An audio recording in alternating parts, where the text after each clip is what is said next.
ಶಬರಿಮಲೆಯಲ್ಲಿ ದಿನೇ ದಿನೇ ಭಕ್ತರ ಸಂಖ್ಯೆ ಹೆಚ್ಚುತ್ತಲೇ ಇದೆ. ಸಣ್ಣ ಸಣ್ಣ ಮಕ್ಕಳು, ವಯಸ್ಸಾದವರು ತೊಂದರೆಗೆ ಒಳಗಾಗಿದ್ದಾರೆ. 16 20 ಯಾಕೆ ಕೆಲವೊಮ್ಮೆ ಒಂದು ದಿವಸವಲ್ಲ ಕಾದು ಸ್ವಾಮಿಯ ದರ್ಶನವನ್ನ ಮಾಡುವ ಸ್ಥಿತಿಗೆ ಬಂದಿದ್ದಾರೆ. ಇದಕ್ಕೆಲ್ಲ ಕಾರಣ ಏನು? ತತ್ಕಾಲ್ ವ್ರತ. ಬೆಳಗ್ಗೆ ಮಾಲೆ ಹಾಕೊಂಡು ಸಾಯಂಕಾಲ ಶಬರಿಮಲೆ ಯಾತ್ರೆ ಮಾಡೋರು ಅನೇಕರಿದ್ದಾರೆ.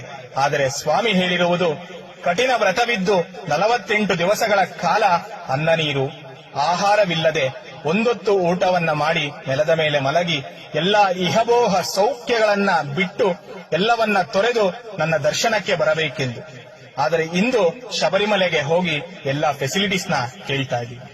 ಟೀ ಬೇಕು, ಟಿಫನ್ ಬೇಕು, ಸ್ನಾಕ್ಸ್ ಬೇಕು, ಚಿಪ್ಸ್ ಇಲ್ಲ, ನೀರಿಲ್ಲ, ಜ್ಯೂಸ್ ಇಲ್ಲ ಅಂತ ಹೇಳಿ ಎಲ್ಲಾ ಸೌಲಭ್ಯಗಳನ್ನ ಕೇಳ್ತಾ ಇದೀವಲ್ಲ.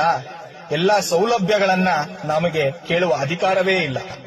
ಯಾಕಂದರೆ ಅದು ದಟ್ಟವಾದ ಅರಣ್ಯ ಪ್ರದೇಶ. ಅಲ್ಲಿ ಸ್ವಾಮಿ ನೆಲೆಸಿದ್ದಾನೆ. ನಾವು 48 ದಿವಸಗಳ ಕಾಲ ಅಲ್ಲಿ ಏನೂ ಸಿಗುವುದಿಲ್ಲವೆಂದು ನಮ್ಮ ದೇಹವನ್ನ, ನಮ್ಮ ಮನಸ್ಸನ್ನ ತಯಾರು ಮಾಡಿಕೊಂಡು ಹೋಗಬೇಕಿತ್ತು.